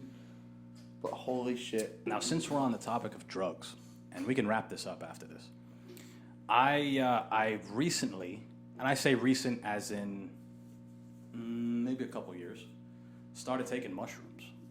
I've done them 3 times. Interesting. Yeah. Only 3 times. Only 3 times. Gotcha. 4 grams, and 8. Damn. And were the trips intense? The last time might not have been an 8th because my boys will be like, you lied. It's an unknown amount. I walked into the room, they're already on it, handed it to me, I ate them. Bang. That's the way to do it. No questions. I prefer acid. Okay. I prefer acid. Never taken it. I've done acid 3 times, shrooms 3 times. Okay. Prefer acid every time. But shrooms are fun. Like, I went to the beach, sunset on shrooms. That was fun. Environment. I don't like night tripping as it is. And 2 of the 3 times I was on shrooms, it was nighttime. Got you. I'd rather wake up at 10, eat them at noon, be done by 6 or 7. Experience. Yes. Excuse me. I don't like taking them at like 5 in the afternoon. Now you're up till midnight. Right. It's been dark out. Like, if I was just to look at that window on shrooms, I'd be like, well, life sucks. You know what I mean? I know what you mean. Where, like, daytime, life's fucking all, like, you're alive. Yeah. So for me, I don't like the night trips at all. But every time I take them, the next day I said I needed that. Right. That's one thing I always say when I trip. Yes. It always tells me something, good or bad, about myself or about something that I needed to know, and I wasn't going to get it unless I tripped. It's one of those mind openers. Yes. It's not like some of the other drugs you just do to do them. Yeah, like I'm not at the club and a shady guy in a bathroom is saying, here, at, like 1 in the morning. With some mushrooms on a key. Yeah, you know what I mean? It's more of like your good friend is like, hey, I got some mushrooms if you want to. And I'm like, this guy has a job. I'll take him. Yeah. He knows what the fuck he's doing. Yeah, like if he can do them, I can do them. Yeah, I got into them, and I haven't taken them in a little while, but at one point I bought like a decent amount of them. And have you ever microdosed them? No, I have buddies that have like put them in like teas and stuff, or even like just ate. Like I heard if you have like 2 grams, you just get a little high. It's a little different than a weed high, but it's high.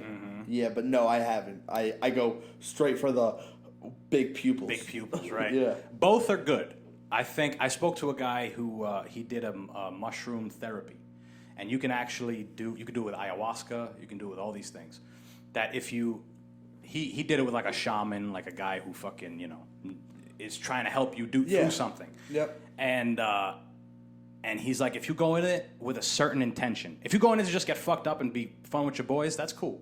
But if you go in it to like deal with something, like if you're like, all right, I'm gonna eat these and I'm gonna deal with, the neglect that I had when I was a kid from this family member. You know what I'm saying? You deal with that. And I found that, I'll tell you, anytime I would eat like a big amount, it was mostly because I wanted to get fucked up and be with my friends and whatever else. Okay. But when I ate a small amount, I understand why states like Colorado and Oregon are legalizing mushrooms. Yeah, the medicinal purposes. A lot of them are kind of coming that way now. Yes. I'm not against it, but I've done them. Yeah. If they're scientific, if people smarter than me are saying that they're good for people, Yeah. by all means, let's let people try them. Yes. You know what I mean? Especially if you can attest the microdosing works. You know, like if it can help with, imagine if it can help with PTSD or depression, or like even anxiety. Like prescribing people Xanax, like that. They get hooked on that shit. Now they need it every day. If they don't have it, they're a different person. Yep. And if they take too many, they're a whole nother person. A little bit of shrooms never killed nobody, as far as I know. Can't overdose on shrooms. Shrooms are You can't overdose on shrooms. I don't think so. No matter how weird it gets. I don't think so. I mean, you can be fucked up for a while. For a few days. See a lot for a while. Yeah. But I don't think you can die by eating too many. Unless you're like an old guy whose heart can't take it. Okay. And you yeah, like if you have no prior health conditions, you can't die of shrooms. I don't think so. That's cool. So then, why is it like weed? Yeah. Come on, guys. 2021, legalize it. Yeah. We're trying to get... They haven't done weed yet. We're trying to get mushrooms. But we... every time I would take them, I understand why they're being used in depression studies. Absolutely. Because they have a ketamine. I never tried ketamine, but supposedly it's a hallucinogen. It's similar. But they have a breath spray that they're prescribing people who have depression. Supposedly it works. I mean, then I 100% back it. You got my stamp on that. You kidding me?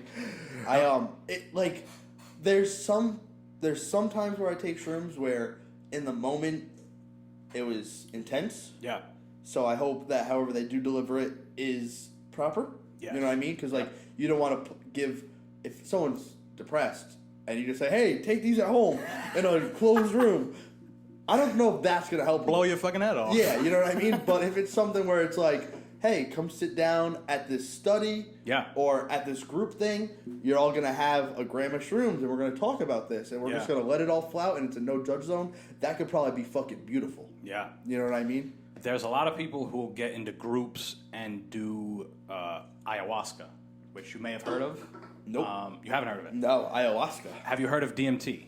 Yes, but for me, I hear the DMT and I'm like, oh, that's like, I would never touch that. Another that's crazy dimension. stuff, right? Well, it's another hallucinogen. Okay. It's it's like acid. It's like shrooms. People think I'm crazy for dropping acid. So right. You know what people are probably saying this kid said acid but no DMT. No DMT. Yeah. Where is it on the spectrum of acid, shrooms, and DMT? Where would DMT lie? As far as I've never taken it. Okay. But as far as intensity, supposedly DMT is the most. Okay. That's why to me it's like I could drop acid, but DMT I'm a crackhead. Right. I mean, like for some reason in my fucked up brain, that's what makes sense. But supposedly it's not very long. It doesn't last very long. You're high for like 15 minutes or something. But whatever happens to you when you come out of it is like eye-opening. Supposedly, that's what I've heard. That's similar to synthetic marijuana.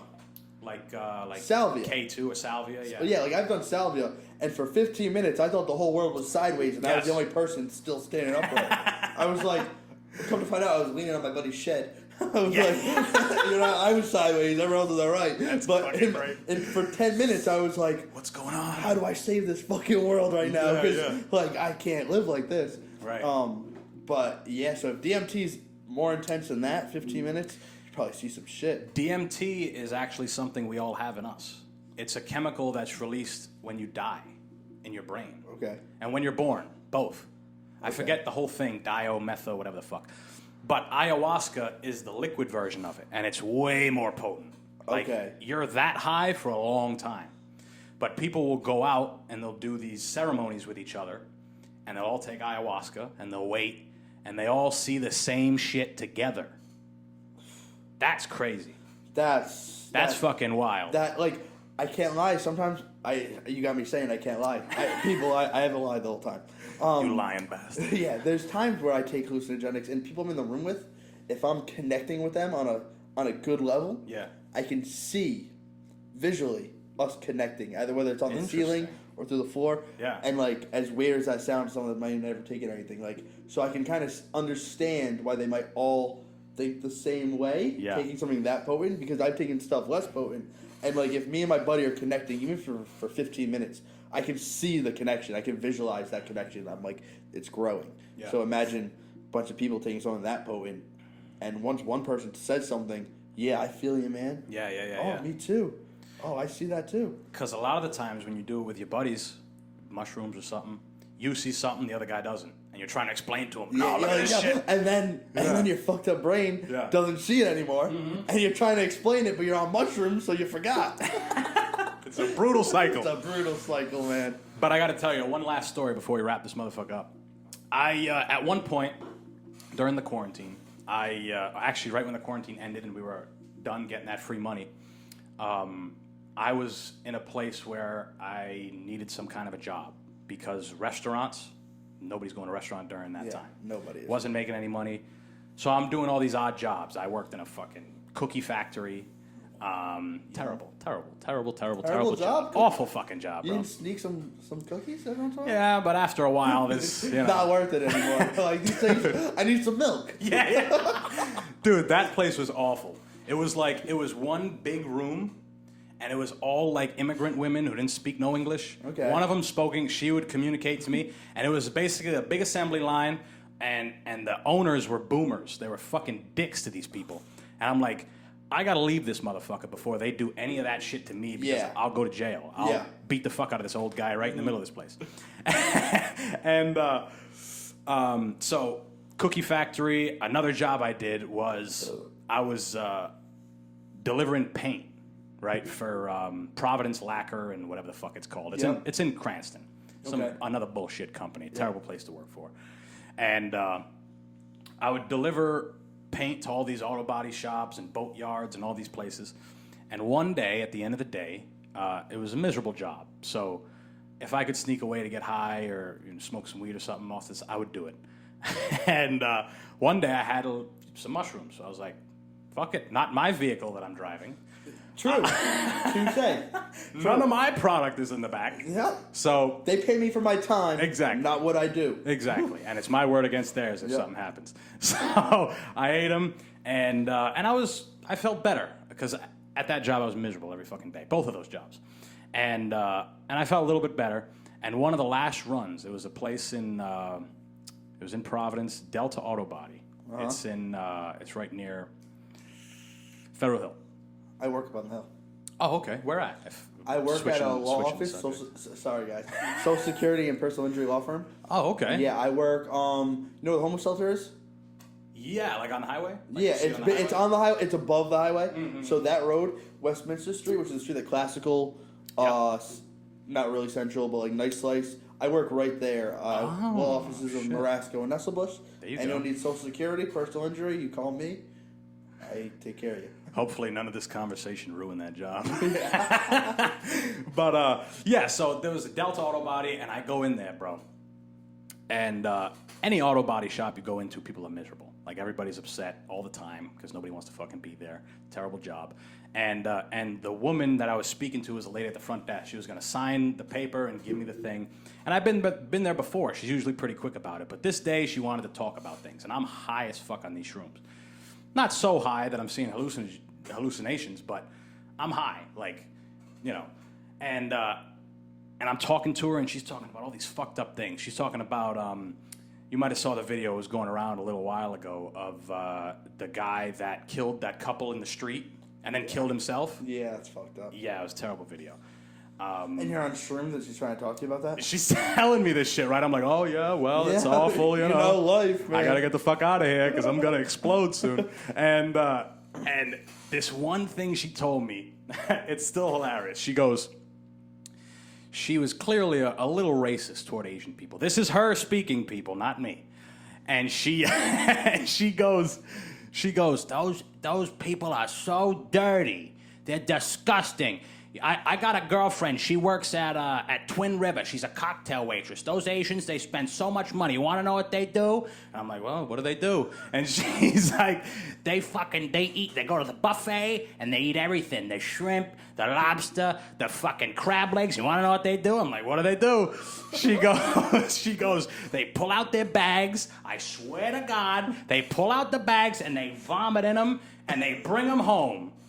And I'm like, all right, I gotta get the fuck out. This conversation's done. Like, what's this? Shrooms. I'm like, what are you saying to me right now, lady? And it's like an old ass lady with fucking glasses and curly hair. It's like your grandmother talking to you about. It's always the old ladies, old white ladies that they just talk. They're like nothing what? about nothing. Do I want to listen to you right now? Yeah, half the time, 100% of the time, it's like, please shut up, go back into your house, and feed your kitty. Goddamn right. Go fucking drive your Altima home and get the fuck out of here. It's a Friday. Or it was a Friday, too, Or your Buick. Yeah. They're all driving the same cars. Get the hell out of here. Yeah.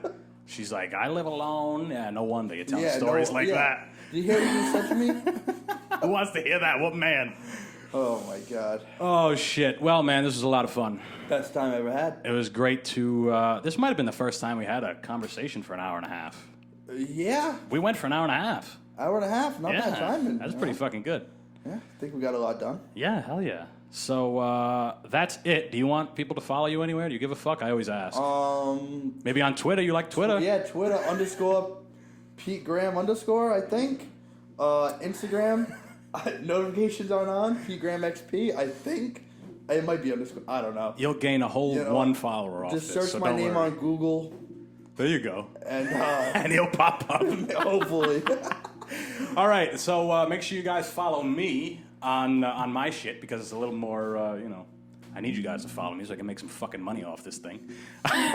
All the links are in the description. Make sure you guys also check out www.obsessiveaggression.com for some 16-ounce premium boxing gloves. That's it, guys. Peter Graham. This is the first time I said your name on the show. Great to be here.